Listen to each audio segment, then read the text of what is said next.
All right, welcome back, guys. Automotive Inc. here. Make sure you leave down there in the corner and hit that button so you can join more of the channel. Today I'm reviewing a 23 Ram 2500 with the Cummins. And I think we all know that I've had tons of Rams, so I've always had a special place in my heart for them. And just overall, a really good truck. Let's take a look at this bad boy. All right, so this is a Bighorn. It is not pulling hardly any weight back there, probably about 6,000 pounds at best. But the Bighorn's got good looking wheels. If you get the Ram running boards, which is an option, this is ABS plastic down here, so that is already beat up even in 6,000 miles. And then you do have ABS ends. So again, if you're in a place where you have salts, mag chloride, lots of gravel on the highway, you can expect those to kind of get roughed up a little bit. But again, this is an option, so I would just buy some aftermarket. Traditionally, these have Firestone tires on there, whether you get the all-terrains of the highways. That's kind of what they are, but all in all, do like the look of this Ram in here, the little Easter eggs they put in here. But I feel like this is a little too big for me. I would want a little bit smaller. But all in all, it's a good looking pickup. Again, we rent pickups because we run out of trucks to drive during the summer because we're all of our events.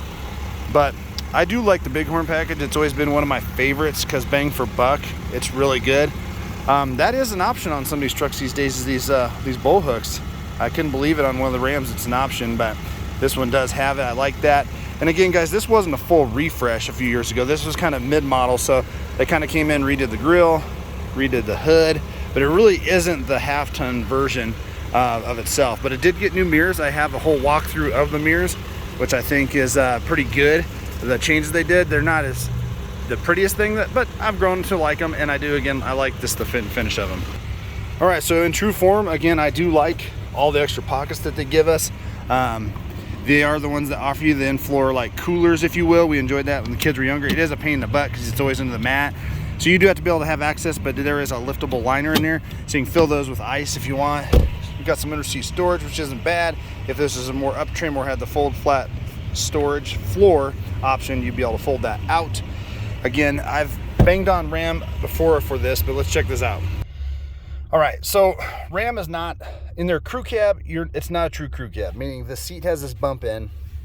There's a high lump here in the floor, and I'm 6'2", and I have the front seat set for me, so I can actually sit behind me, but it is close. So if you have taller kids, which I do, that is kind of a bummer. Now you can step to a mega cab, which I've had mega cabs.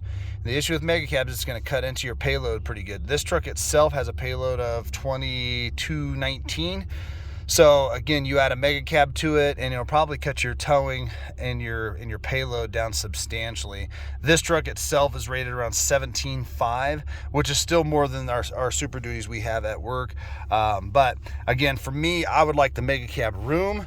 But the 1500s years ago, when they got the full refresh, they got the new crew cab, and Ram has basically done like Subaru, saying, well, if it's not broke, let's not fix it, let's just tweak it. People are still buying it. It's still a nice truck.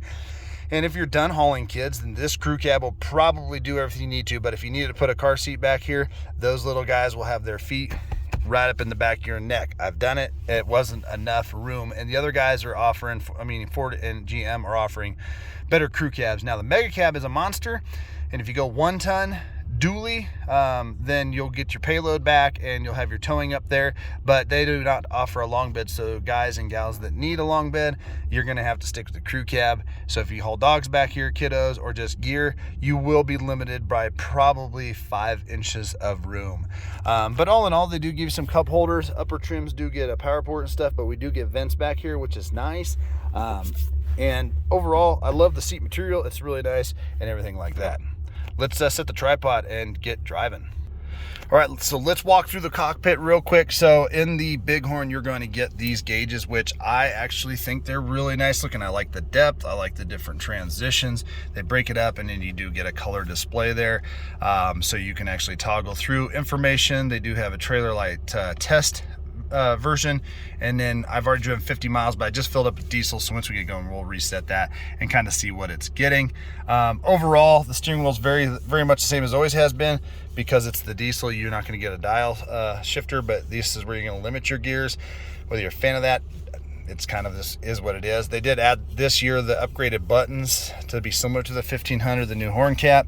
But this is where these switches have been in here since, wow, we had a 13 Town and Country. Those are the same switches, same ones in my 11 Ram, same door structure. But overall, for when you get to this level, so tradesman's going to be hard plastic. This does have like a rubbery feel, which is nice. Tons of storage in the door.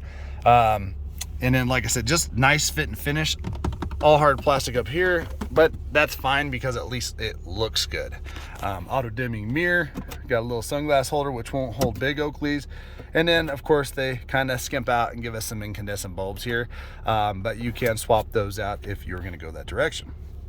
So with the 40-20-40 split, and here's where Ram did it right. They give me 3 cup holders. So I like that because in the Chevy and the Ford, they give you kind of like a little holder over here to hold like a cell phone, but it really isn't big enough to really hold today's modern cell phones.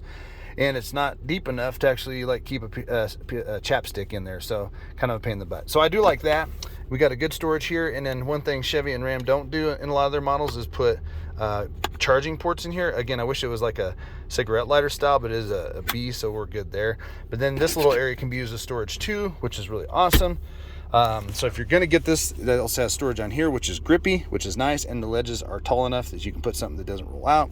Tons of charging ports, aux ports, and stuff like that. And then they give you this huge grippy tray down here, which in theory will hold my 21 Ultra. So if you need to charge it, you can throw it down there. That fits an iPhone in an OtterBox, but there's also coin storage. But it's really grippy, which is nice, because the other guys, they give you storage up here, but all in all, this storage isn't big enough for really anything. Maybe a small iPhone, I guess. And then there is a 12 volt there, but then you have all your cords kind of dangling. So to each your own, but I do like cubbies that are easily accessible, because although I don't have a lot of stuff to store in this bad boy, I always have crap. So I do like that. Oh, one more thing. So here on this is kind of what your key fob now looks like. Nothing crazy there. It would have more options, the more up trim you go. This one doesn't have like a soft opening tailgate, but it is what it is. And no switches for releasing the tailgate down here. We have the transfer case right here to do all your 4-wheel drive systems. And I don't ever use the 4 auto, so this one just has 4 high, which is good. And then we go over here. The camera is excellent and big and right where you need to be. I would say in order, the Chevy's probably got the best camera, but not much better than this necessarily, just better angles and whatnot. But the clarity is fantastic. But it would be Chevy, Ram, and then Ford second. Ford lower trim trucks like my XLT that I got, the General, is just not the best screen. So it is what it is, but good camera angles there. We got our tow haul right here. We got our exhaust brake, which I always run with on.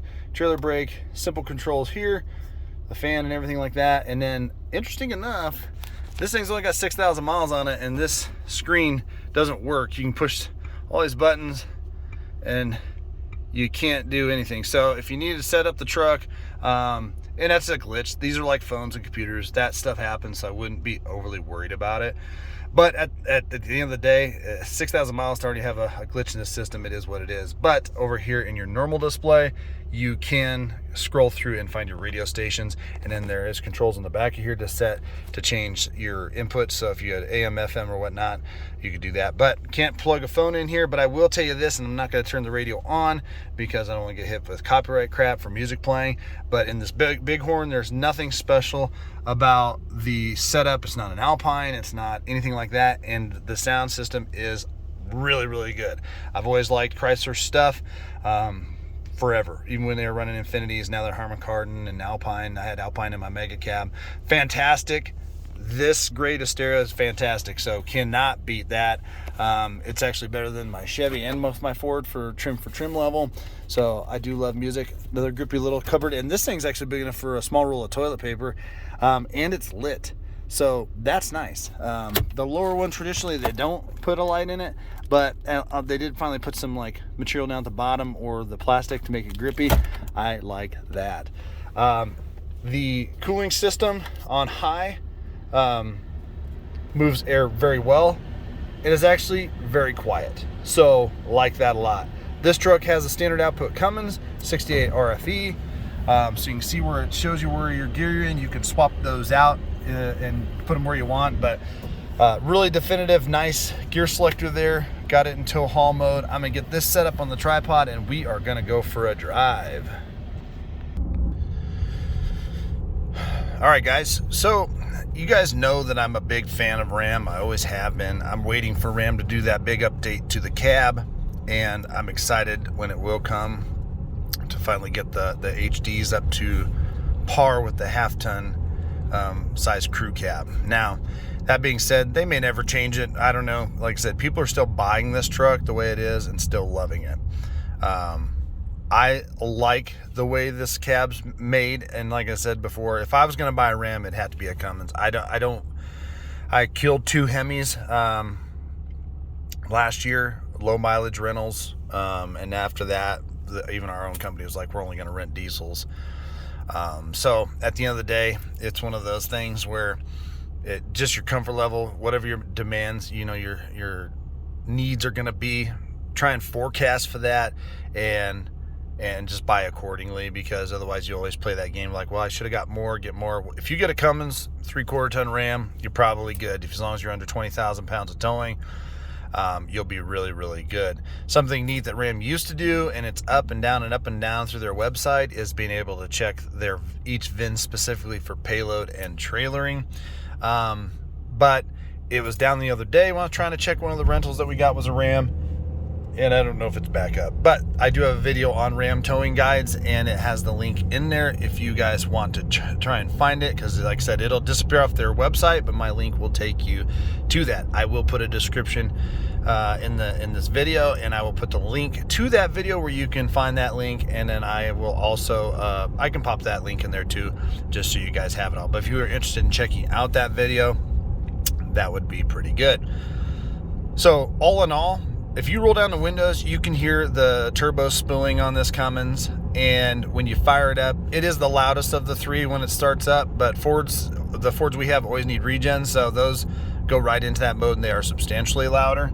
But even at a bighorn level of trim, this truck is really quiet. And if you guys know a lot about typical truck setups, Ford and Chevy both use rear leaf springs in their trucks, and those are typically a stiffer suspension. And the 3/4 ton Ram years ago switched to a 5-link rear coil suspension, which improves ride, allegedly empty and loaded.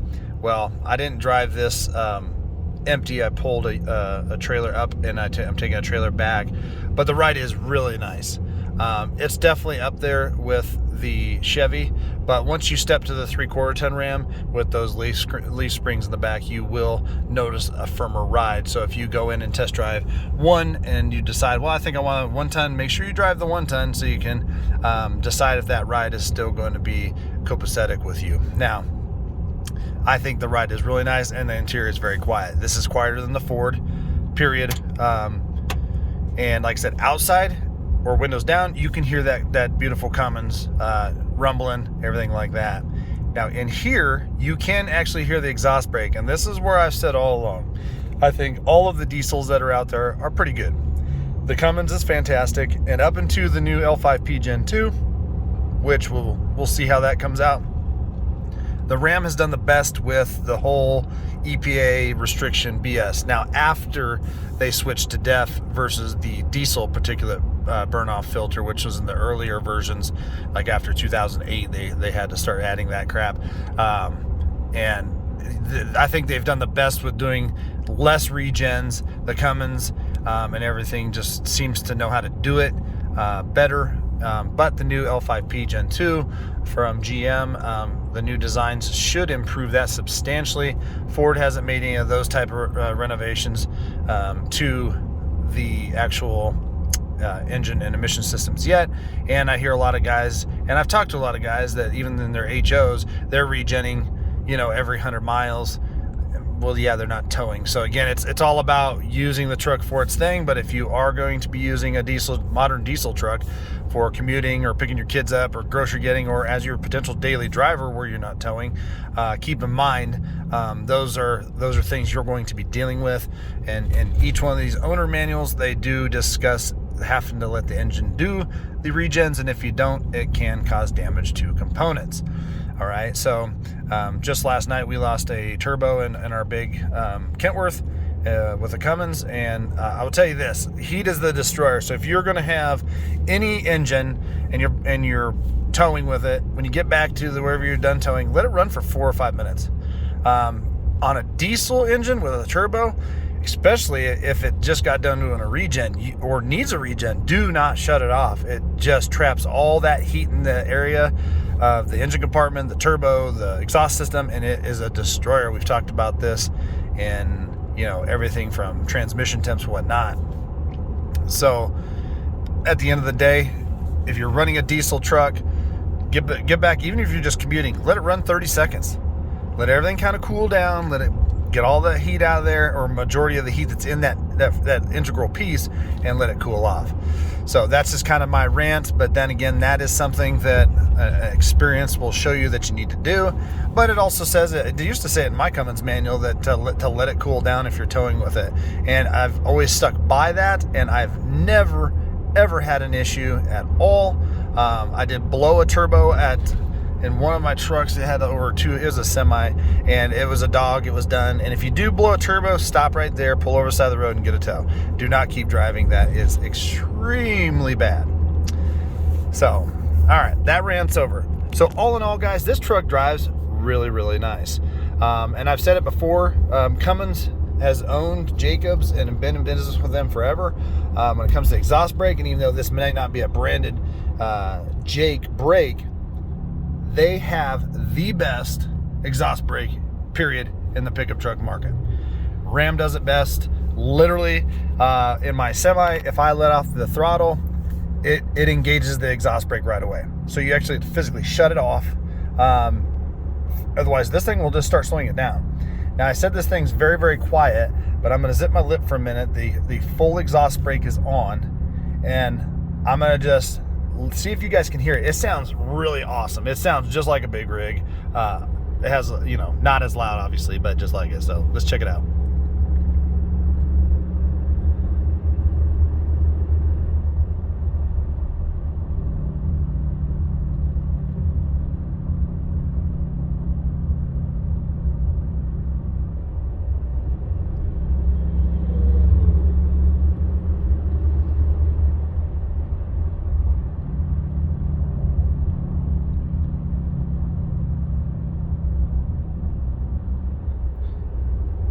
All right, so I don't even know if you can hear it because the interior is very quiet, but you can hear it as a driver. This interior is not loud by any means, so yes, you can hear a little bit of a grumble. And I will tell you this much: if you're pulling any amount of working load for a Cummins, this little trailer, 5,000 pounds, is nothing. You put anybody away and go up the mountain, you can hear that Cummins working, which again, some people say they like the V8 rumble in V8 trucks. Some of them like to hear that turbo spooling. So it's a nice mix of not too loud, not super quiet. It lets you know it's there. It's good. Now, a lot of people are going to bang this transmission, the 68 RFE. Okay. Ram's done fine. There's still guys driving that old 4-speed overdrive transmission in the earlier gen Cummins, and it's not the best transmission, but anymore, really, it's actually not bad. The last 68 RFEs I've had have had no issues. I think Rams hasn't changed much, so they've taken the time to kind of tweak it. Does that mean you won't have issues?